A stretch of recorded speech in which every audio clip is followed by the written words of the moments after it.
Well, everyone, welcome back to the Tuxes Tomahawks podcast. I'm Adam Dorito, and I will be your host today. And today we have an awesome guest, Christian Ray Flores. And I apologize for not posting an episode last week. I was down at Fort Carson, leading America's youth and trying to figure out how to not use their cell phones in the field. So I just want to thank you so much for coming on the show for this week, Christian. You are an amazing individual. You are an entrepreneur. You're a philanthropist. You're an international musician, well-traveled guy. You've been all over the place. You've written a book, and I am so excited to talk about your life and the positive influences you made on the world today. Adam, thank you so much.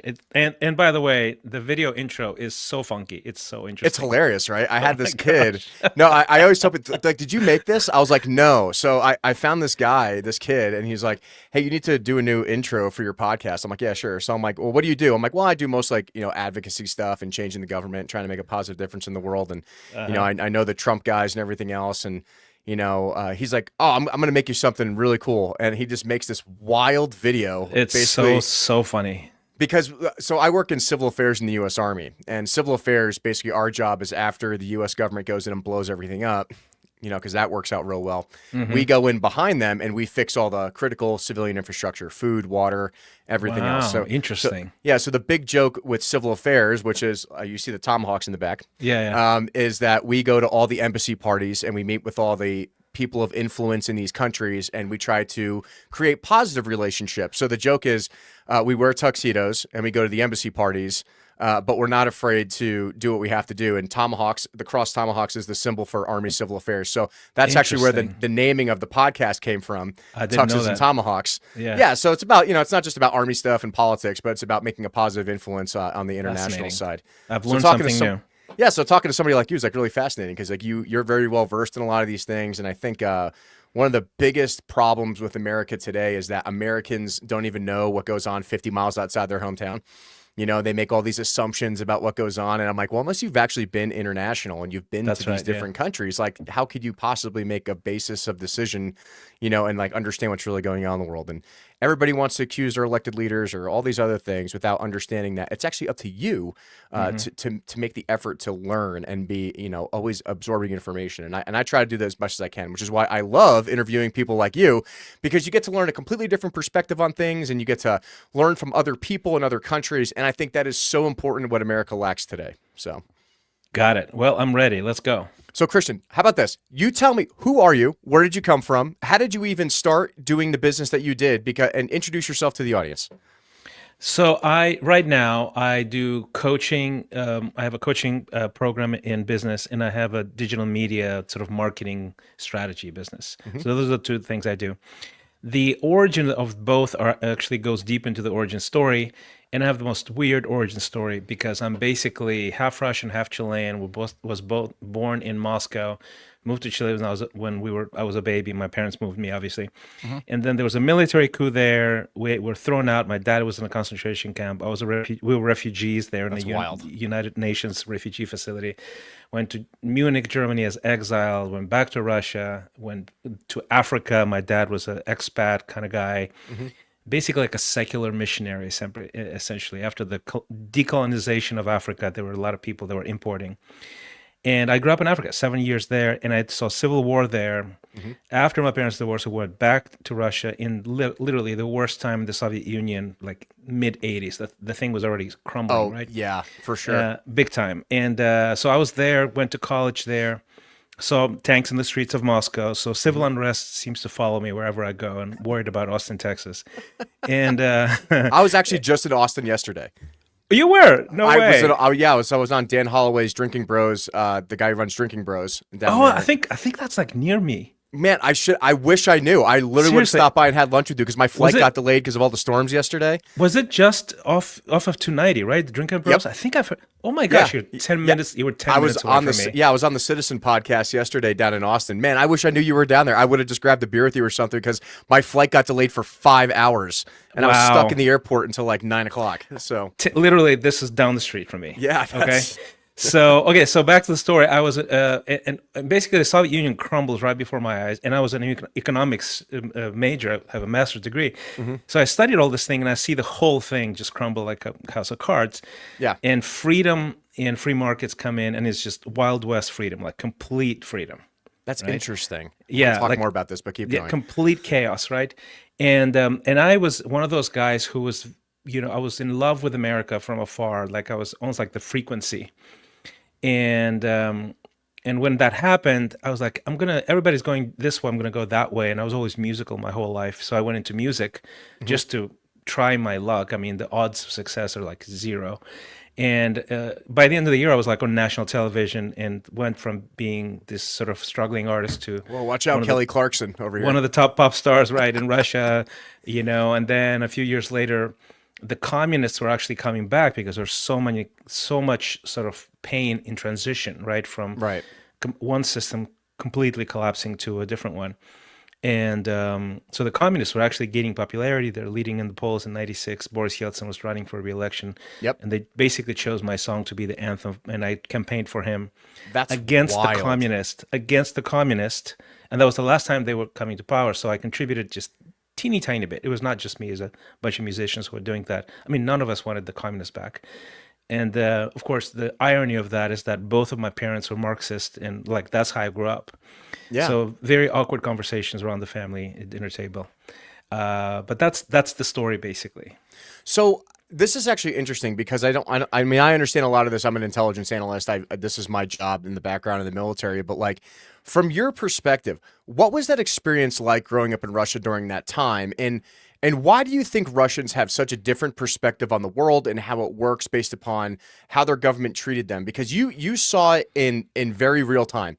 The crumbling of the Soviet Union in 1989, and then moving into the mid-90s with Boris Yeltsin, and then the war that went on in Yugoslavia and Bosnia-Herzegovina, and things like that. Like, explain to Americans what that situation is really like, because I think the American mainstream media really doesn't understand how that worked. I mean, that must have been such a fascinating experience, and why Russians think the way they do. I think, and the way I try to explain it, and tell me if I'm wrong, is that Russians are such hard people. Like, they have endured so much crap over like 40, 50 years that the only thing they really care about, and this is the analogy I try to use, is that they only have, at least they have yogurt on the shelves, right? So in America, we have 50 flavors of yogurt. And if we go into our grocery store, we're like, oh my God, they're out of strawberry yogurt and they only have banana.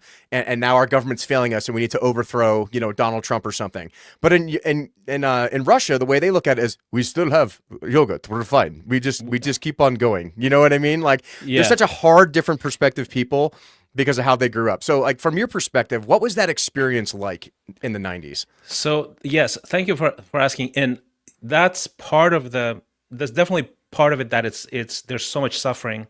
There's generational acceptance of suffering as sort of, that's how life is. This is like, if you read the Russian novelists like Dostoevsky and people like that, everybody dies at the end, right? Like, that's just a common thread, so it's a very pessimistic place. I mean, for me, I will actually give you some insights that might be helpful especially to your audience, because I just happen to be an actual Muscovite. I speak perfect Russian, but I also have this hybrid cultural landscape, because I have Latin culture, I have African culture. I at the same time, I tuned into the signal of freedom from afar. As a matter of fact, in Russia, in the worst times, I would tune into BBC, Voice of America. And you had access to that? No, it was a shortwave radio. There was jamming sessions, jamming stations, jamming the signal, and we would tune in at night because that's where there's less interference at night, less stuff, and then and you still listen to it quietly, because there was still sort of you wouldn't go to jail for that, but there's this massive the shadow of Stalin is still there when neighbor informed on neighbor. And you could get in trouble, at work if you're listening to sort of Western stuff, right? But I mean, I was one of those guys. I would tune in and I would listen to the news through Voice of America, and the latest music also, because you can go to the black market and get stuff that is sort of new-ish. But new you couldn't get in the black market. Yeah, and like I forget, like what year was it that Metallica played in Moscow, and it was like the largest crowd in like recorded history? Massive. I think it was like 2 million people or something. Yeah, I think it was. I want to say late '80s, early '90s. the guy who directed that whole thing, the TV show, Yeah. is now a dear friend of mine. You know, so he was. So you should get him on the show too. That's wild. I know. want to Yeah. talk to So him too. he Give was him my there. contact He info. was literally there. That's so cool. So anyway, but okay. So to answer your question, and I think that's going to be an interesting insight. Yeah. And I think Americans just don't understand that part. Definitely not. Is that Russia has had zero freedom for most of its history. In the whole of history of Russia, the freedom of how we see it in America, right? Freedom of speech, freedom of movement, all of those things, like this non-hierarchical type of life. Russia had that for 10 years out of 850 or more. Right. That's Much it. older country than us. That's it. 10. It was a glimpse, and I was in that generation. That's wild. And even the song that they used for Boris Yeltsin's campaign is called Our Generation. It was all about freedom. Yeah. So and the chorus went, "We are the new generation, a sign of liberation." That was the chorus. And it turned out to be completely false, and we're just a glitch in the system. We were not a sign of liberation at all, okay? Yeah. We were just a glitch in the system. That's all we Yeah, were. because then Putin got elected in 2000 and invaded Chechnya, and everything changed after Yeah, that. and he slowly, and at first he was I actually liked him at first because he talked a very different talk. KGB guy knows what he says. Very different talk. He was very pro-Western, wanted to integrate into sort of the Western world, etc.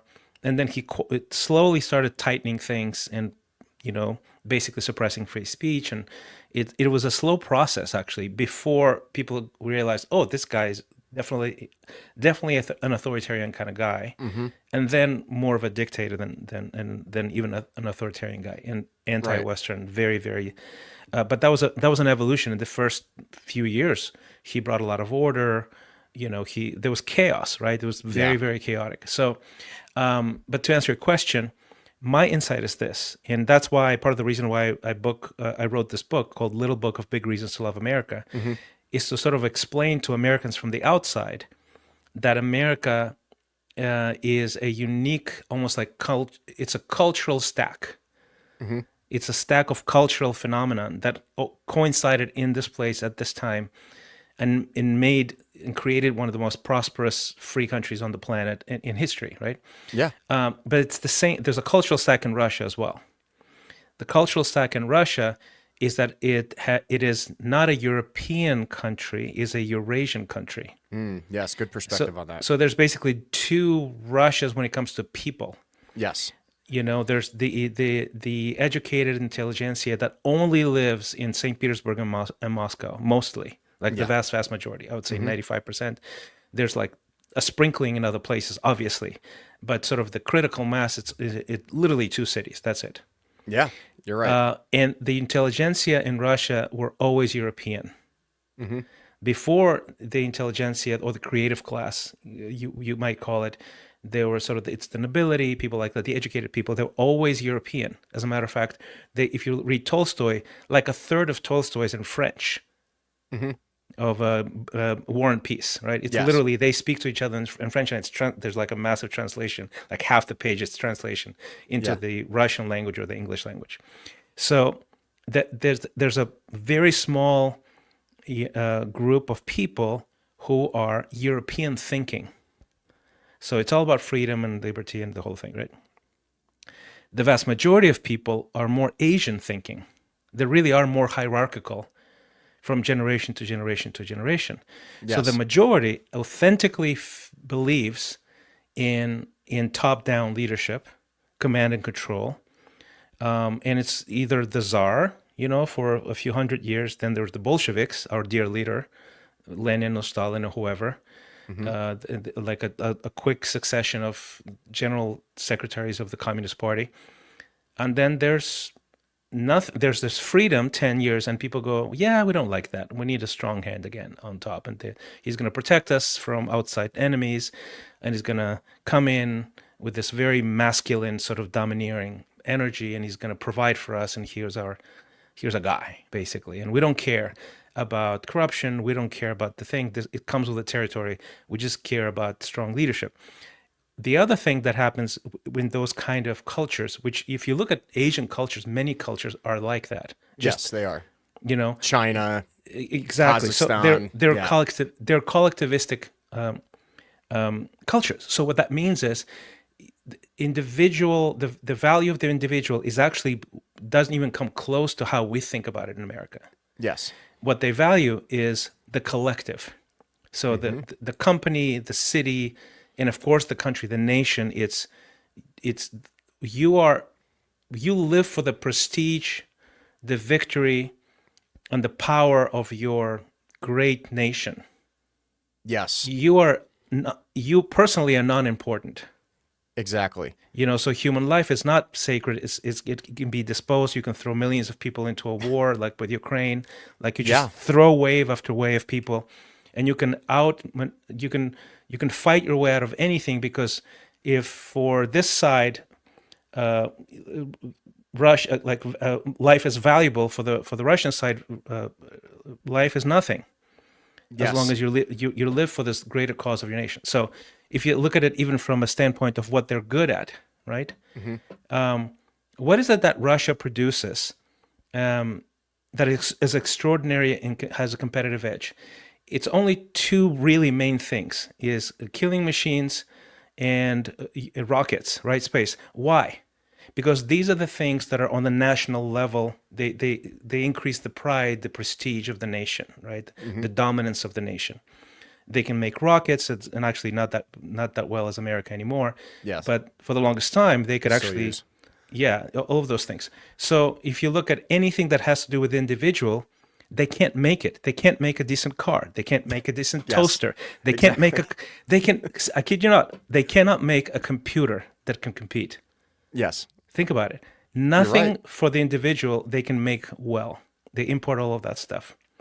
So that's sort of the dilemma, right? Is that as Americans, or as sort of Western culture people, and I'm one of them, the individual is the government exists for the individual. That's it. It's that simple. In those cultures, the individual exists for the government. It's that simple. It's completely uncomplicated. So when Americans come and say, "Hey, don't they want A, B, C, and D?" and the answer is no, they don't. They don't. Not the majority. Yeah. Not the majority. So anyway, I hope that helps. So this is, you're dead on. Like, and I hope my yogurt analogy kind of emphasized that, right? Is that we don't care about the individual choices of yogurt for the people. It's only that they have at least one choice of yogurt, and at least the government's providing it, so we're doing fine, right? Yeah. And it's I'm so glad you broke it down in that perspective, because I've tried to explain Russian culture to people as an intelligence analyst, but as somebody who actually lives there or had lived there and understood and saw these things, I think you broke it down in such a simplistic way, and talking about the different groups of people, the European ideology and the Asian mentality there, as well as that, Russia lost 18 million people in World War II, and they didn't even blink an eye. You know what I mean? We lost 450,000 people, and we're like, oh my God, we lost 450,000 U.S. troops. I'm like, oh yeah, they lost way more than that. But the only thing that mattered was that the state survived, right? The pride of Russia survived. And I think this is the big disconnect with Americans in Ukraine right now, is they do not understand this. Russia will lose half of its population to accomplish whatever objective it's trying to achieve in Ukraine, because that's what they have dedicated themselves to. They don't care how many people die in Ukraine. They don't care how many people die from Russia. They're going to keep sending people into the meat grinder until they achieve the objectives of what Putin and the government want, because that is the prestige of the country. And Americans don't understand that. We lose one American soldier, it's all over the news. We got memorials, we got this. They don't care. And I'm interested in your perspective on Ukraine from your insights on this. What do you believe is the end result of this, or where do you see this going based upon your experience in Russia and living in that culture for so many years? And I also lived in Ukraine, by the way. And by the way, there we go. This is great. You're such a fascinating person. My grandfather, who was Ukrainian. My grandmother was Russian. My grandfather fought in World War II from 39 to 45. He was part of the siege of Berlin. He went all the way to Berlin, And on top of that, I lived in Ukraine. My two oldest daughters were born in Moscow. My youngest daughter was born in Kiev. Oh, wow. So I've actually lived there, and I know a little bit about it, right? So I would say this: Ukraine and Russia have a lot of common sort of ethnic and cultural things, Right. including religion, Eastern Orthodox, including language. It's a Slavic language, just like Russian is. As a Hmm. matter of fact, Kiev is the origin of Russia anyway, right? It was Kiev and Rus first before Moscow even existed. Yes, it was. My theory, again, this is just from a standpoint not of right or wrong or Hmm. politics. Right. It's really from a standpoint of cultural analysis. Why? The why behind all of that Yes, stuff, this right? is so important. So to me, what I see is that Ukrainians have always been much more European Hmm. because it's like they've been occupied, they've been recarved in different kingdoms for centuries. So the Polish, the Latvian, the Lithuanian stuff, all of these nations were in and out, in and out, in and out, recarving Ukraine. So the cultural texture is much more European. Their love for freedom is literally embedded in Ukrainian culture. They have the Cossacks there that were also Ukrainian. They had literally completely free, separate, independent little pieces of land, and they were mercenaries for everybody. So I think the culture values freedom of choice, always have, Yeah. and they definitely feel more European when it comes to culture. When it Yes. comes to religion and language, they're attached sort of to Russia because they were part of the empire for a long time. So it's a little bit of both. But I would say that Russia, though, is much more uniform as a culture because they're separated from the European piece by Ukraine and other nations like that. So Russia is a little bit more like a monolith culturally, even though they have sort of a sprinkling of republics and other nations and ethnicities and languages as well Hmm. that have been historically there for quite a long time, part of the empire. And so I would say that that's one piece that there's like a cultural divide for sure. And that cultural divide is not even black and white. They're much more Russian in Eastern Ukraine, the part that Yes. Russia occupies. Donbass and Way, Luhansk regions. Yes. all of that is Hmm. definitely more Russian. The more you go west, you go all the way to Lviv. I was there during the war. We work with refugees in Ukraine, and it's just completely different. Everything completely. The culture in Lviv, Western Ukraine, Hmm. just the opposite, right?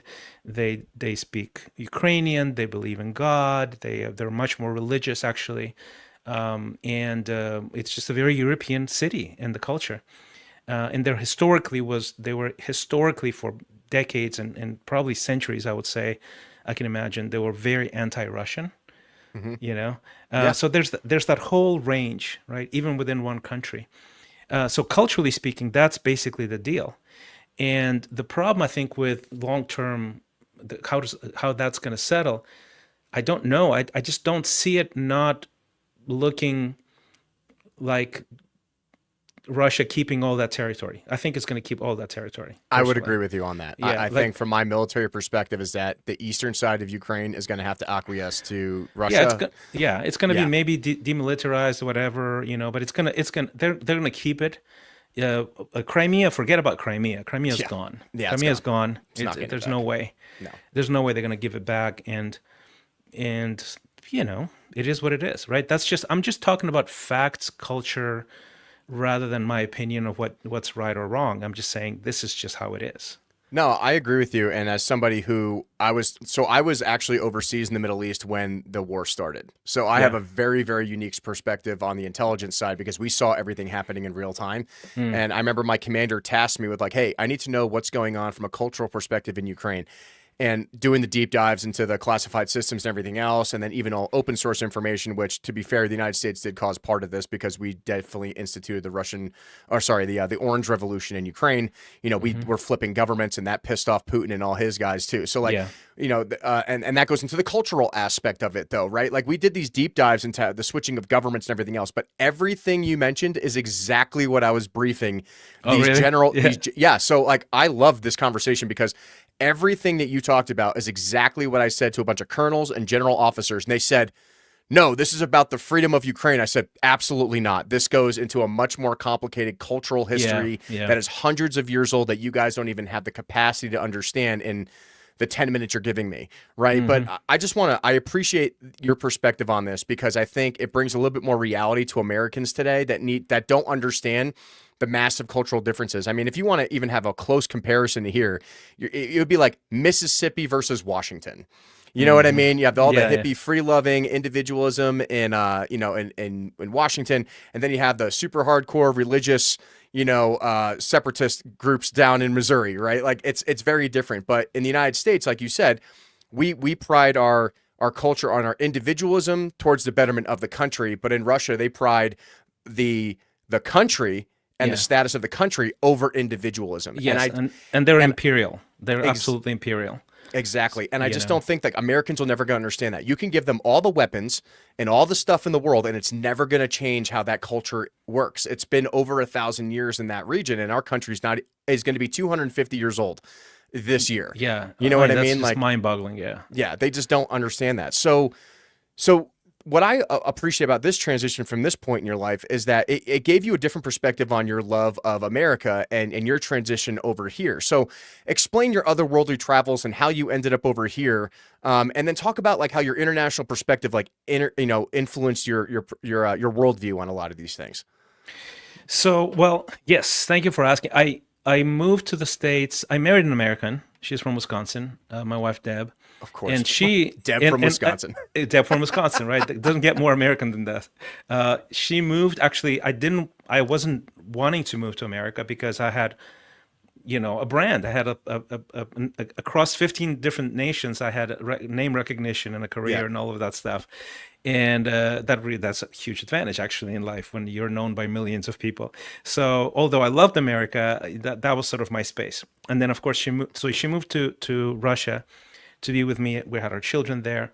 And eventually we moved to the States because her health started suffering. The weather is terrible in Russia. It really, really is. It's a little bit better in Ukraine. So she did better in Ukraine, in Kiev. Our youngest daughter was born there. But eventually I just said, look, you're not going to do well long-term. We need to go. Right? So I had to start over in America. Yep. And, but my love for America started from a distance. It was interesting. I could probably remember the first glimpses of there's a different world. I'm very curious about that. We're in Mozambique, one of the poorest countries in the world, also Marxist, right? So that's how my dad ended up there. And it's it's still one of the poorest countries in the world, right? Yep. 70% of the population live on under $2.50 a day today. Which people can't even comprehend at the United It's hard States. It's hard to even imagine, right? But we lived relatively well because we're expats, and not like the American expats. They get paid more than in America over there. We were like expats, meaning we get paid. My dad got paid more than the locals. That's like it's that like economy level expat, and but we had everything we needed, and but we had no television for years. Like there's no TV, and then my dad got this huge antenna he built so that he can get a signal from South Africa. Yeah. And he got a TV, like a small TV set. And we would watch these American shows. And that's when it landed on me. We are people, they're people. And they have these cars, these cities, these parks, these homes. They're going cruises. Who goes on cruises? Who goes on cruises? I've never even been in a Western hotel at the time. Right. I remember the first time we went to Swaziland, the neighboring country, because we had to stock up on like actual groceries, like normal groceries, not just what nature gives us in the tropical country, right? Yeah. Like I got my first BMX bike. I had to go to another country to get that bike. You know? So we traveled there by car. We had this Land Rover, filled it up with merchandise and stuff, and we stayed at a Holiday Inn. And I thought it was paradise. I've never seen anything more luxurious in my entire life. Yeah. Like it was just unbelievable to me. And I think that's when curiosity started kicking in, and I'm like, okay, there's something out there. What is this, right? So I started being very curious, and I read books and I watched stuff, and eventually it sort of sunk in, right? Freedom of choice, entrepreneurship, family values, the cultural stack started sinking in, right? All these little things. The Americanisms, all these little things. And by the time we went back to Russia, I was much more versed in it, and my values were that. And also I grew up free, right? Even in Africa, we were like, it's the wild hair here. That's it. Like we're like completely unsupervised. There's no. You were born in the right time because that's not the experience of most people in Russia. So Yeah. So no. In Russia, it was not free.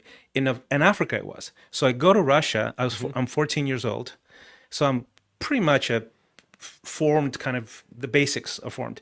So I go to school, and everybody's afraid to a degree. Uniformity is the thing. You're even 15, 16-year-olds know what to say and not to say in public. And to me, that's shocking. You don't see that in the United States. They just run their mouths and get themselves in trouble. That's exactly it, right? So in school, I remember bringing up in history class, like, can I ask a question? And they were like, what? Why did the Bolsheviks kill the whole family, the Tsar, the kids, the servants, everybody? The Romanovs, like the Romanovs. And there was this hush in the class. We're 16, and there's a hush in the class. Why? Because there's a baseline of fear, and there's like almost like a genetic fear of the state. You do not speak of certain things. Yes. As a 16-year-old, think about that. It's crazy. Right? It's like North Korea stuff. It is North Korea stuff, right? And I'm the guy who goes, what? You know? I'm just asking questions. I'm just asking a question. This is just a normal question. Why don't you have those questions, right? Or I would ask, why are we in Afghanistan? That's ridiculous, right? It's like, this is not, you know. That you upset them when you did that question. I totally did, yeah. And I had to actually give up my citizenship because I had double. I had Chilean and Soviet. Right.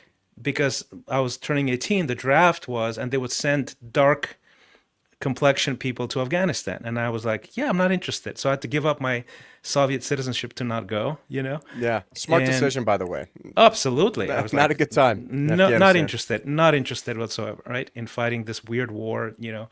And so I saw all of this stuff, the lack of freedom, the lack of choice, the poverty. Everybody's poor, right? I was well off, quote unquote, because we had some hard currency, and we would go, and I could cross over. I had family in Eastern Europe in Berlin, and I could cross over to West Berlin with my sister because we had Chilean passports. My mom can't cross. My cousin who lives there can't cross. They're unfree. But teenagers with the right document can go and buy some VHS tape recorders and some computers, take them back, sell them back in Russia, you know, 5 times for the price on the black market. And you didn't get confiscated when you crossed the wall. That's interesting. No, they searched you on the way out, but not on the way in. Not in a way. For some reason they were fine on the way in. I don't know why, but it was all black market stuff. So we were these amateur entrepreneurs, and we would like. I realized early on, okay, my mom could work. The average salary at the time in Russia was $150 a month, right? So my mom can do this one trip and not have to work for the rest of the year. Mm-hmm. Cling. Got to do that. Commerce, entrepreneurship. Right? Welcome to capitalism. Yeah. So I would, and then I went. Of course, I studied economics. I would study free market and stuff like that. Adam Smith, and in the university I went to, it's called People's Friendship University. My dad went there. Mm-hmm.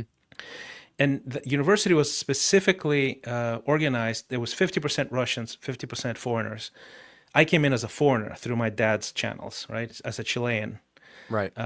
And it was there to educate foreign leaders, future leaders of in foreign allied countries, or if you're the underground, they're educating the future leaders of the government that's going to take over. That was basically the deal. Right? Yeah. So I was there as a Chilean, and all of the foreigners were sort of Marxist, right? For obvious reasons. That's how they were channeled there. Right. And I'm the one guy who was like, "What the heck are you talking about? Capitalism is the bomb." So I had somebody I connected with a friend of mine, like literally like last year, and she goes, "Did you know that they called you capitalist behind your back?" And I'm like, funny. "No, are you serious?" And they didn't mean it as a compliment. Okay? No, definitely not. So I had a reputation, even in college, you know? And so anyway, but my point is, those of us who were from that cloth, you know, there's a new generation when the Soviet Union fell apart. Those are the people that got super rich. Right. The current oligarchs were all those people. Yeah. Who were like, oh, there's opportunities everywhere, right? You know, basically, you know, those are the oligarchs that like own all kinds of things. Yeah, don't hate the player, hate the game. Oh, totally. It was Yeah, they're my age, actually, most of them, right?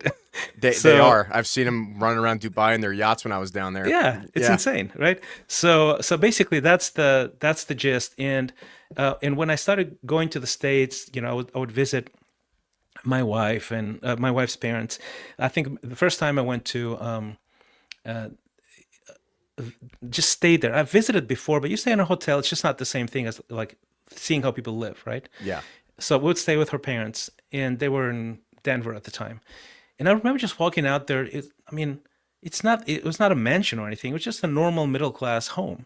Yeah. And walking around and going, there's no dirt anywhere. There's no garbage anywhere. How is this possible? Everything is manicured, like green grass everywhere. It's just, The American dream. yeah, it was literally shocking, right, to me. I would Yeah. walk around in disbelief. And this was like first waves of culture shock, right? And at the time, I'm already famous back home. It's just, but to see that as normal was Yeah. still shocking to me. Just shocking. And then I remember the first time we went there for Christmas. Of course, Christmas was like completely over the top Christmas, Oh right, yeah, in off the America. charts for you. And Yeah. we went there because my wife Deb would be like depressed every Christmas in Russia because there's no Christmas there at the time at all. Yeah. She would like cry and miss her family. I'm like, all right. Shooting the reindeer It's- in the streets. Exactly. I'm like, I need to take you to the States Christmas every time. Yeah. So we would go. One time we went to. She goes, we need to get a toy for Mocha. Mocha's a little Yorkie. So we went to Petco. So I'm like, oh, Petco, great. And I know what a pet store is, generally speaking. They already had those, but tiny ones. So we walk into Petco, and I look around, and I go, is this like a supermarket for pets? And she goes, yeah. And I'm like, this whole thing is a supermarket for pets. She goes, yeah. And I literally had a panic attack. I ran out, like stormed out, and I was pacing outside. And she goes, what's wrong? I'm like, do you know that people are going hungry in country? There's millions. You have a supermarket for pets. I was so upset. I don't And blame you. I mean, I've spent some time in some of these countries as well, and I don't think Americans understand how good they have it. yeah, exactly. And eventually it dawned on me that's not a bad thing. This is normal people go here. Yeah. It's not the elite. Normal people go to Petco, right? Yeah. And that's what started sort of my fascination in sort of really exploring this culture. What creates this? What kind of culture? What kind of history? What kind of set of coincidences and that align the stars in a way that create this kind of prosperity, this kind of entrepreneurship as a cultural norm, family values as a cultural norm, fairness, all these things that you see as normal here, and they're far from normal. And you realize that 72% of the population of the planet, they live under authoritarian regimes today, not Yes, like they 100 do. years ago, not 50 years ago, today. Right now. And so that's the stuff. And I would tell Deb that I would like, this is amazing, and this is amazing. And she's like, this, you have such good insights. You should write it down. So for years she told me that, and I only wrote it down, started writing the book after there's this wave of almost like self-loathing in American culture that I Yeah, recognized. there is. That's a good perspective. And it was offensive to me. Because you don't And- understand it. Like, how is this No. possible? Yeah, right? How can you hate on your own country this way? God, And it no drives me country is nuts. perfect. I understand that. I mean, I was a recipient of the sins of this country because Yep. they're the ones who overthrew the democratically elected president in Chile. And that's why my dad was in a concentration camp, right? Because America installed a dictator instead of a democratically elected president, because the dictator was an ally of them. So they would rather have a dictator who's their dictator than a democratically elected president who was Oh man, not that's their like the whole friend. that's like the whole drug war in South America. Yeah, that's it's like been going on. it's It's terrible, nuts. right? It So is. I've known I'm not this idealistic sort of person. I mean, like felt it. That was my first childhood memories when I was in a refugee facility. But to also see that there's 250 million people who have opportunities, who have upward mobility. They can go anywhere. They can speak up. They can protest. They can they can try things and experiment and better their lives. And people don't understand how amazing that is, right? So I started saying that to my wife. One time she took me to her hometown. Hmm. Her hometown is like literally people in Wisconsin don't know where it is. It's called Horicon, Wisconsin. Even For I the don't know long where that is. Exactly, for the longest time apparently they didn't have a stoplight, Good so for them. 3,000 people. So we went there to visit, just want to show us, and it was so moving to me. It was so moving to me for me to be there because I saw great homes, well paved roads. We went to her high school. It's like I've never seen a high school like that in the Soviet Union anywhere, and I was in the capital. Okay, you know, these were good people living lives and a decent life, right? In the middle of literally nowhere. With less brutalist architecture. Exactly. Yeah. And Yeah. they didn't. So, and I was like, when I was telling Deb this, I'm like, I'm tearing up. It's so strange, right? I'm like, No, but I honey, understand that. Like, I understand why you felt that way because I've yeah, seen these things. And when Americans, like, they just don't understand it. They just take what they have for granted, yeah, this is right? like, oh, they'll probably complain, right? And, rich people problems. Yeah, And, exactly. Yeah, first and, world problems. exactly. And I was like, honey, do you know, you go 100 miles from Moscow and it's over. Yeah, Civilization is over. correct. Yeah, exactly. Okay. Same thing with It's like just true. Peru, Nepal, all these Same places I've thing. been to. Same thing. It's like you go to Kathmandu or you go to, Yeah. the main areas in Peru. It's like, oh yeah, this looks really nice. It's really touristy. You go like 5 miles outside of that, you're like, am I in a third world like war zone? Like, what is going on right That's now? exactly it. Yeah. It's Ma- crazy. yeah, Africa, same thing. Yeah, Most Kenya. Yep. non-Western countries, that's what it is, right?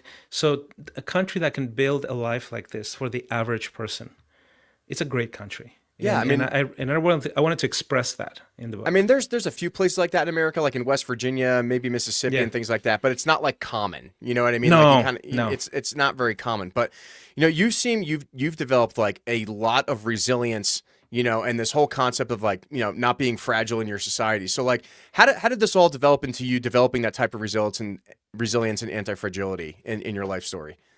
I think for me I think it was a combination of luck and sort of deciding how I'm going to see myself. Hmm. And I think the luck part was that I was able to, when life throws you that kind of change, dramatic change quickly in a quick succession. So I changed 4 countries by age 7. By age 9, I spoke 4 languages. And you're forced to understand people, to adapt quickly. So it gives you these superpowers in the midst of, a lot of Yeah, trials. And then you grow up with it and you go, oh, I guess I can do stuff, like I can learn very quickly. For example, that's one of the superpowers. Like yeah, I absorb stuff and I can learn. I'm curious. And the other side, I think almost like byproduct of that kind of stress and danger and rapid change is that you are much less afraid of taking risks, hmm, you know? And I think for me, and the decision part, I think for me is I decided that I am not, that if nothing is certain, then anything is possible. And that's like a switch that comes on. And going, well, like, if I'm not afraid to risk, if nothing is guaranteed anyway, right, like clearly in my life pattern shows that, I'll just try more stuff, you know. And then yeah, when you try more stuff, you succeed eventually, right? yeah. And that gives you a little bit of more a little bit more confidence, and you continue to do that. So eventually you go, oh, that's anti-fragility. I learned that term like many years later, that Yeah, and, when and I you're under think stress, you grow, not in spite of the stress, but because of the stress. and you bring up a good point there in talking about this, and I think most Americans don't understand this, is that you have to be okay with failure. You have Yeah. to be okay with making mistakes because how else are you going to learn what the best way to do things are if you don't fail? Yeah. Right. And in America, like kids fail or they don't get a participation trophy, or they don't get an award, and it's the end of the world. When in any other culture or any other country, that's commonplace. You're going to fail 1,000 times before you succeed. You Yeah. know what I mean? And we used to be a country like that. Like when I grew up, it was like, no, you had to work for everything and you actually had to win Totally. first, second, or third place to get, recognition for anything. And now it's like, oh no, Johnny forgot to do his homework, but now he's feeling left out because he's in detention. So everyone gets detention and no one has to do homework for a week. It's like insanity. It's like I think that's a new thing in America it, as it well. is. I agree. It's only I been the agree. last like 10 years. It's Yeah. nuts. It's wild. And now we have kids who think they're cats or boys who think they're girls, and like, you know, Yeah. and I think that's also a first world problem thing, is that we have moved away from our central core values as Americans, and having a mother and father in the home and raising your kids and working, and becoming educated and getting a job. And since we've made everything so easy and everything is acceptable, no matter, even if you fail, that now we're focusing on things that like are completely irrelevant because we have nothing else to fight over. And that's why I think one of the central sort of concepts in the book is, I call that a culture stack, but these are values. Yeah.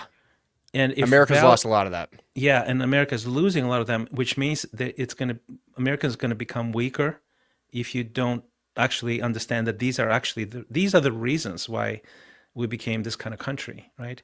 And we need to promote it, elevate it, remind people these are valuable things. These are not just sort of random things. And America is great because of those things. So when you start going, no, this is wrong, this is evil, this and that, and you start removing those things, you're messing with the culture stack that created the greatest country on earth, No, and I that's agree. the beginning of the downfall. No, and this is funny because this actually just made me remember something. So when I was overseas and the war was going really hard in the beginning end, did you ever heard of this commercial that Putin made called Putin Claus? Have you heard of this? Yes. So I did. this is a play on what our American values were in the 50s and 60s. And he was using it against us. So like the whole scene starts out with these kids and they're sleeping in their house for Christmas and they're going around the house and there's a bunch of LGBTQ flags and, the picture of like two dads and two moms and like all this weird transgender stuff all over the house. And then you see Putin dressed in a really bad Santa suit, peek his head through the window, and it's like, oh no, I have to save these children. And Putin like walks into the house with his like magic wand and puts his fake beard on. And he goes around and like he hits the picture frame and it turns into a mom and a dad. And he takes like all these gay transgender propaganda books and puts it into a football and a Barbie doll. And then like the kids wake up for Christmas the next morning and they have like a normal family with like normal boys and girls toys. And they like wave to Putin, like thanking him for like saving them and protecting their culture, which goes back to your initial discussion, is that Russians really pride themselves on the country and the culture and the people that, uphold those values. And ironically, that's what this country used to be all about. In the 50s and 60s, when we were so-called fighting the Soviets, in the Cold War, was that we prided ourselves on the dad goes to work and the mom stays home and takes care of the kids. And we had these picturesque, 1950s cookie cutter houses where everyone's the same and everyone's driving the brand new Ford car. Dad works for the government and the kids are out playing with, the boys are playing with trains and trucks and the girls are playing with Barbie dolls and easy bake ovens and stuff. And it's funny that we've completely transitioned away from those ideologies and that the Russians now are using that exact messaging in order to further the preservation of their culture, right? And here's the irony of that. For one point of view, yes, the Russians actually don't really take to basically, an umbrella term would be a woke sort of agenda, right? Yeah, sure. They just don't take culturally. No.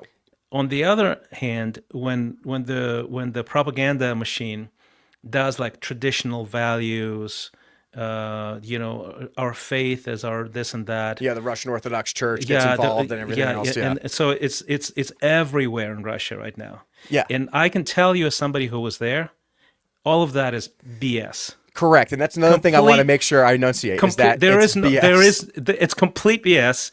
People are not religious at all. No, they're cultural Christians, not real Christians. Right. The moral fabric is non-existent. Okay, I think isn't your church attendance like 0.25% as well? Like even on Easter, like it's super low. Like it's super low. It's they really put on more. This propaganda image of, oh no, we're the new America. This is what America's supposed to be. And I'm like, no. Don't lie. Like we understand what you're doing, but that's exactly it. So the actual that's literally skin deep. It's not true, basically. No. It is true of America, ironically. Yes, correct. And that's a good differentiation to make sure. Which is really funny. Like business ethics is very American. You They know, don't have ethics in honesty, Russia when it comes to business. there is no ethics So they in steal Russia. everything, and they're some kind of cousin selling tanks to Mozambique or whatever. The Bolsheviks destroyed any faith texture, any ethical, moral sort of framework. They destroyed it in 75 years, right? Yeah, and they put an image that it still exists, but it doesn't. It doesn't exist. It does not exist. You know, no. for anyone thinks that this is like a pro-Russian podcast, no. Let's be very clear. Like, Russia likes to lie about what it does and its image to the world because it's worried about its image. It's worried about the preservation of its country, right? And most people are not going to Russia to figure out the truth, right? Most people aren't going to go in there because you're never going to come back. You're going to sit in a prison for a really long time. You know, but having your perspective on this is so important because not even most I hope a bunch of politicians actually listen to this podcast that actually follow me, because you need to understand that Russia is very good at one thing, and it's propaganda. They are very good at lying, and they're very good at manipulating populations. And in America, we want our McDonald's, we want everything in less than 30 seconds. But Russia and China as well, they play the long game. They will do this over 20, 50, 100 years in order to initiate their system. And we just don't have patience in America. And they can destroy their economy as long as they can stay in power. They'll still keep doing that. But because the value of the individual flourishing under a government, it's just not a value. It's not a priority. Never has been, never will be. You know, and the funny thing, the irony, of course, is that the Ukrainian space is sort of the same, right?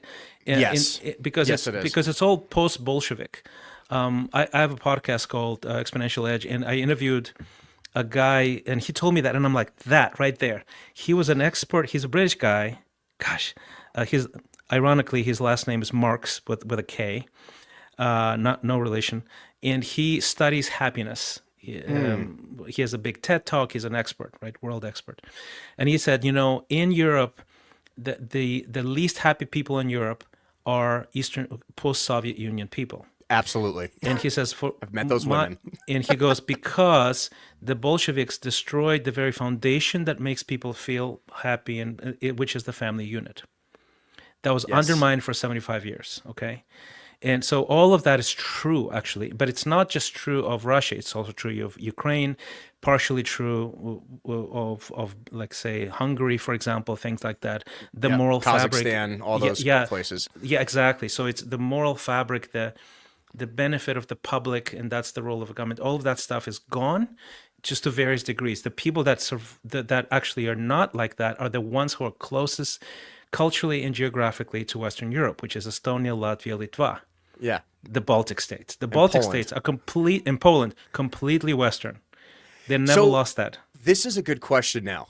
Is that, do you think, in your opinion, after becoming Americanized and being over here and all this work that you've been doing, is that you have slowly watched, I would say, successful Russian propaganda over the last 10, 20 years in the United States slowly erode these values in the U.S., the family unit, you know, feeling, you know, all these things you just talked about, you know, introducing socialistic ideologies. I mean, we literally have the Democratic Socialist Party in the state of Colorado here. Like, literally, they are actual Marxist socialists, right? Yeah. And you see these small invasion of these ideas into American culture, which we were so used to talking about the things, you know, we used to do for decades. Do you believe that that is why maybe Americans today are so unhappy, is because these ideas of communism have slowly infiltrated American culture, and now we don't even know our left from our right? Like, does that make sense to you? Yes, it does. Yeah, and I think it's true. I just don't know. The one thing I'm not sure about is that it's this consolidated effort by one player. I don't think that's so. accurate. I would agree with you. I don't think it's a consolidated effort by, like, we don't have a Putin, so to speak, even though everyone thinks Trump is Hitler or something. So it's not like this one group that meets in dark rooms that infiltrates Western cultures with things like that. I think it's much more organic. There's some of it, obviously, because people, you know, we do have Marxist leaders. We do have individual groups that do that. And there's definitely people who are trained or influenced, either indirectly or culturally influenced, etc. But yeah, I agree. Literally, that's one of the reasons why I wrote the book, is because I was so bothered. I think for me, it was right before and during COVID, where it became, at least for me, what I perceived is it was sort of in the fringes in academia. I mean, that was not surprising. Yep. Socialism was always will be much more popular with young people who don't know, who are idealistic but don't know how the real world works. Yes. So it's a much more fertile ground. University is a much more fertile ground for Marxist ideas, right? It just takes there, because people are naive, they're young. Yeah. Now, is there a concerted effort to infiltrate and to amplify that? I think yes. Mm-hmm. I just don't think it's one player. I think it's more of like a movement, decentralized movement, maybe. But I could be wrong. Yeah. I remember thinking these. Like I would go to UT here in Austin, I would see like young socialist meeting of America, and something like that at university. I'm like, oh my gosh, rolling my eyes, going idiots, And but so I would see that, I knew that, but then in around 2020, when it started hitting the mainstream, right? Like I think I remember I literally read an article in Teen Vogue that lifted whole sentences of Marx. Yeah. And I was livid. Like I remember for a while I went a little dark on Deb, my wife, because I'm like, what the heck? It's here, it's there. There's politicians speaking openly about socialism as a way. AOC, Bernie Sanders, those people, and I was like, have they lost their? Do they? So I was so upset, and I can guarantee you, anyone who is an immigrant to the United States, who comes from places like ex-Soviet Union states or even Venezuela, Cuba. Go down to Florida, and they will tell you the exact same thing as me. We can sense that. We have sensors. We have a radar, against that kind of thing. We see you that experienced speech. it. Yeah, because it's in our bones. Okay. Yeah, and we have a spidey sense, and we're like, this is profoundly evil. Like it's not bad, it's not negative, it's not like, it's evil. It's evil. And what my wife told me, she was like, yes, that from the inside out. The average person doesn't even catch that.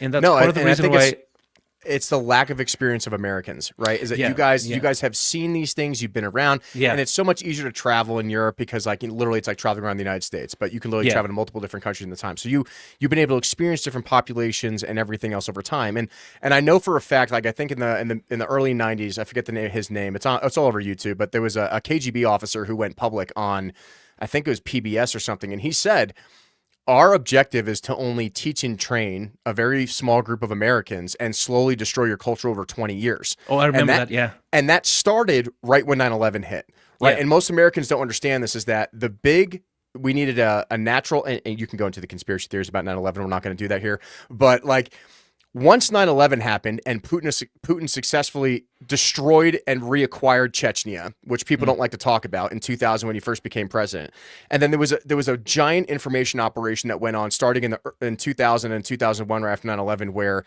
small sects of these KGB officers were in operating in the United States. And actually, they did discover some of these cells later on in the later 2000s. They found some of these cells working in D.C.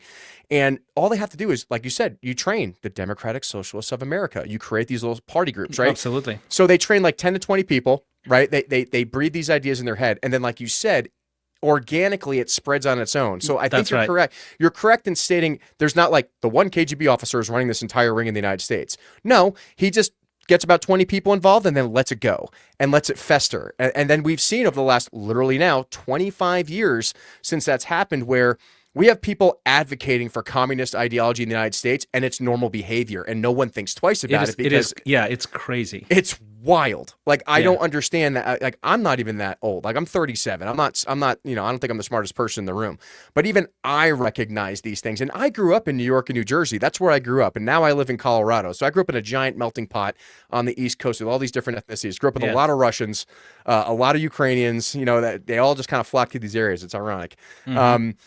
And they talk about these things. And I grew up with a lot of Polish people too, and they talk about communism and the concentration camps and everything else, and even their grandparents in World War II.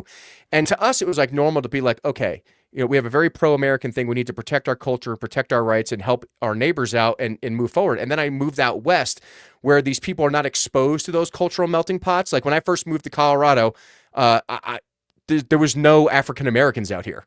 You know what I mean? Like it was all just a bunch of white farmers, so to speak, and military people.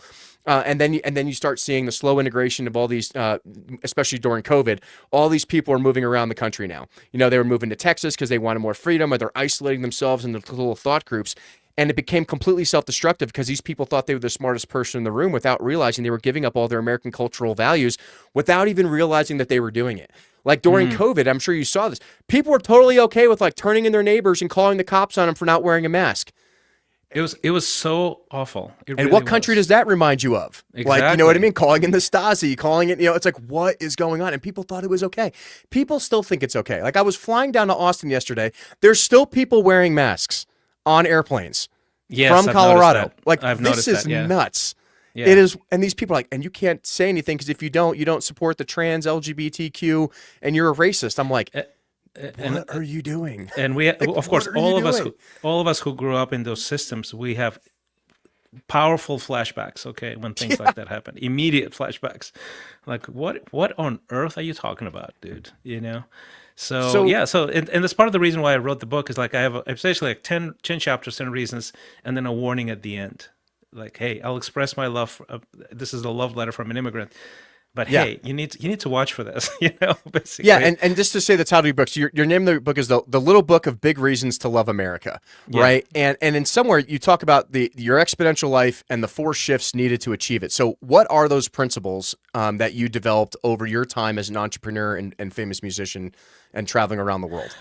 Okay, the irony of that is one of the things that I do now is coaching, and I really basically I coach people who want to find their voice and figure out what they're supposed to be doing that, and then productize it, monetize it, create a brand, basically, right? Yeah. Which is the most American thing ever, right? Absolutely. So the irony is that I'm helping Americans be more American. Okay. So, probably need to coach me on this as I create this brand, right? Exactly. So and maybe that's actually good. Right? Maybe that's actually normal because you're teaching Americans how to be Americans as an immigrant. This is great. I love this. Yeah, because we have a higher sensitivity and a higher appreciation for those things, right? Absolutely. And we have a passion. We have an intensity about us. We are like, this is a land of opportunity. I'm not going to miss my opportunities, right? Well, because you don't take it for granted. Americans take this for granted. We do not. Yeah. Americans take it for granted for sure. Yeah, and one of the things that actually I do teach is it's called fuel, right? Okay, what fuels you every day, right? And I think the most American thing is to be fueled by aspiration, by passion, by entrepreneurship, a desire to serve others. But America went from number 3 happiest nation on earth to 25. I have a friend here, and he's a professor at UT who basically is one of the leading researchers on happiness. And over 50% of Americans are chronically anxious. So what I teach is like, how do you go from anxious to creative when you start building something? So how do we do that? Being afraid of that? Well, you have to rewire your brain. You know, you like the way I teach it is I go, look, you have a morning routine where you contemplate, you think bigger thoughts. Yep. Don't just rush into the to-do list. You pray, you meditate, you journal, you figure what do you want, who are you, what's your identity rooted in, and not reacting to I'm behind on this and the sky's falling, right? Yeah. That's super important. It's it's kind of like you mentioned, like it's a spiritual and contemplative practice. It is, right? yeah. And then you move your body. And people are sedentary. They don't see the sun. They don't move. Well, your body, and you're depressed because of that. Because you're not supposed to not move. And then you also are mastering something new every day. That's basically like the morning routine thing that I teach, right? Yeah. Learn the stuff that you need to learn to become more successful. Like you always have gaps, but if you don't have a dedicated discipline about learning and mastering a new skill, you're going to always be at this disadvantage, right? That's part of the reason why, again, going back to immigrants, like immigrants that are running away from oppression and lack of opportunity, they come here and they just don't stop, okay? they're driven, they're getting things, they're learning things, they're making things happen. Yeah, I work with them in the oil and gas industry. Like literally 80% of the guys I work with are immigrants that work way harder than your everyday American. Yeah. Love So them. that's fuel. That's great fuel, right? Yeah. Yeah. So that's one thing. And we talk about, okay, do you know who you are? Do you know what kind of values, what kind of specific question. things, we call it the edge, right? What edge do you bring to the thing that you do? Because you can be an engineer, but you're more than an engineer. You could be a doctor, more than a doctor. If you're even a mechanic, you're more than a mechanic. And if you dig deeper, you will find things there, and people just don't look, to make you this extraordinary mechanic, extraordinary engineer that does things that other mechanics don't do. Setting yourself apart. Exactly. Or you will end up being sort of the mediocre mechanic, the mediocre doctor even. Yeah. And you will have a life of quiet desperation. Or you create a reputation for yourself, a brand, right? Yeah. And you say, I'm the guy, I'm the mechanic who does this kind of work with this kind of cars, and people come to me from all over the country to do this kind of work for this kind of car. Yeah. I'm a coach who does this kind of work for this kind of people with these kind of results. And people will find you, because there's always people who need something like that. So basically, that's sort of the coaching framework that I teach, and it's essentially the irony is that it is helping Americans become more American. No, I love that. And what is this success on autopilot? Like, how does that work? That's another concept that you brought to me when we first started this podcast. And I think most Americans just don't understand, like these things. I think because I do this. I do have my morning routine. Like, so I love that you talk about that. Like for me, it's, I spend my time in prayer with God, because I'm a Catholic. Then I work out because I believe in taking care of your body first and foremost, and trying to learn something new every day, and then trying to focus that on, my daily mundane tasks, whether it's work, whether it's editing podcasts or traveling and going down to Austin and not meeting you apparently while I was down the street. Yeah, 10 minutes away from me, Yeah, and people get really overwhelmed. Like me, my life is so busy and so insane because when I'm not at work, I'm always traveling or flying or podcasting. But sometimes, like, you really have to break it down the basics and understanding what your happiness is. And sometimes I feel like I'm on autopilot. So how do you integrate that success on autopilot in your coaching skills? So it's basically, look, if you think about it, if you swim, right? If you know how to swim, you're swimming on autopilot. But at some point, you are not doing that, right? Somebody, like my dad threw me into the pool, and I was most definitely not on autopilot. I was flailing in the water. And but that's what happens with our psyche. If you live in anxiety, you're literally looking at everything around you through these dark lenses. Yeah. You won't recognize opportunity. You'll always be in survival mode. And that's autopilot, because it's actually neural pathways have been carved in your brain, and you've allowed that to happen for whatever reason. And so many Americans do that. They just on autopilot. They're going to work. They're taking the kids to soccer practice. They do the same thing every day. They think their life is miserable. Then they're complaining on social media about it. Like they're on a bad autopilot in my opinion. So it's a bad autopilot, exactly. And the beautiful thing is that your brain is incredibly plastic. You can actually rewire that. And the morning routine is just one of the things that you can do. And that's why the morning routine, first, the discipline and the persistence of it will rewire your brain over literally like 2-3 months. You'll be a very different person if you do this every morning, even what you do. Right. Then you add layers and layers. You add a community who's going places. Everybody's thinking about stuff. They're helping each other succeed. Having good friends is important. Having good friends. Having, religious groups, religious groups, sports teams.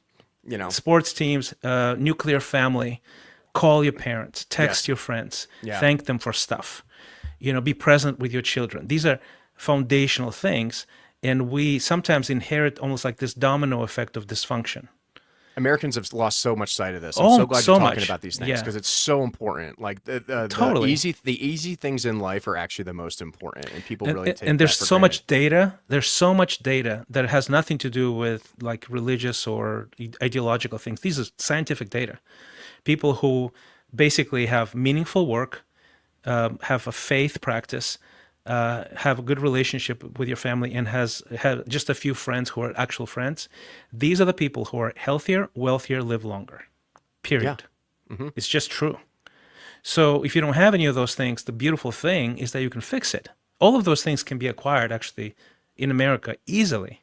Hmm. People just don't try, you know? Yeah, they're more You focused know, on their notifications on their Instagram or their Facebook or yeah, so something. they're reacting to the outside world. They're binging, they're in the matrix basically. And the matrix has carved all these neural pathways, and that's how you live. And the cool thing is that you can change that through some coaching, through some training, through some intentional growth, and you're recarving your neural pathways. So when I wake up in the morning now, I see joy, I see possibility, I see opportunity. Like it's autopilot, but it's the right autopilot. No, that's good. And I think like the last question I have is like you mentioned so many Americans are suffering from this plateau of burnout and anxiety. And you talk about recarving, their neural pathways and restructuring their life and having a more meaningful life. You as a coach, like what's some advice you can give to Americans on achieving this? Because so many Americans are experiencing this, and I think they need someone like you to pull them out of this rut. Like give them some advice. Well, if you have look, you need to elevate your habits, or you need to lower your expectations. Those are the only two knobs in that sense, right? It's like, If you weigh 300 pounds, you're not going to weigh 100 tomorrow, right? yeah, like you need to elevate your habits if you want to reach an expectation. It's great, right? If you're willing to do the work. Or you need to lower your expectation and stop waiting for something to be around the corner that's going to, change everything. Nothing will change until you change. That's the bottom line. And I think if you have like this central realization of that, you will become urgent, humble, receptive. You will become invested in changing, right? I was like that, for example, in marriage. I come from 3 generations of broken homes. I had a #1 hit, and I was clinically depressed because I couldn't figure out romance. Clinically depressed, like absolutely depressed. I think a lot of Americans can relate to that. And I remember going, this is 3 generations doing this, broken homes, kids suffering from it. I'm one of those. And I'm like, you know what? I'm not going to, like, I can be a sucky entrepreneur or singer, but I'm not going to be a sucky husband and parent. I'm going to figure this out. So it's making a very foundational decision. Has the decision been made that your life will change, that you will change? And that's literally the sort of the breaking point, the turning point in somebody's life. And so when people come to me, I basically say, we talk about all the dimensionality. Where are you? Where do you want to go? I mean, if this is a fit or not. And I always ask, have you made the decision that this is going to change? Yeah. And if you haven't made that decision, there's nothing to talk about. I agree. Americans really need to get to that point of making the decision that they need to change their life, and they really need to take that first step. And you can't take leaps and bounds in your first day. Like I said, if you weigh 300 pounds, you're not going to weigh 100 pounds tomorrow. You have to, exactly. You have to learn to establish those small changes in your life in order to initiate that as well. That's exactly it. But the possibilities are endless once you make the decision.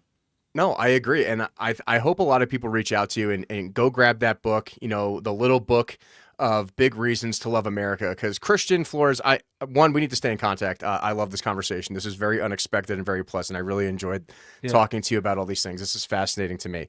And giving such a good perspective on, what's going on around the world, especially from such a well-traveled man as yourself. Where can people connect with you? Where can people find your book? Give us all that information. So just go to Amazon and Google Christian Ray Flores, and you'll find the book, because that's the only book I wrote, right? So far. I have another one in me for sure in the next 2 years. I think the two options that I'll give you. One is, if you're like, look, these insights are really interesting, I have a newsletter that I focus a lot of attention for, because it's like one way that I can generously spread the best stuff that I have, and it's free, right? So christianrayflores.com is my Substack newsletter. Go there, subscribe, and you'll get something twice a week. And then if you're one of those people that go, I need to meet this guy, I want to check out what he does for people, go to exponential.life, and that's exponential spelled without the E, starts with an X. Yeah, I can see right here, XPONENTIAL.life, right there on the screen here. Christian, I want to thank you so much for coming on the show today. I really enjoyed this conversation. You're an inspiration. I hope a lot of people reach out to you in order to connect with you and, reinvigorate their life and get focused and learn how to love America, because we do live in a great country. We really do. Yeah. And hang on for a minute as we close out here. I definitely want to talk to you on the back end of this. Thank you. Thank you for having me. Well, this has been Adam Dreher from the Tuxes Tomahawks podcast, and we'll see you guys again next week.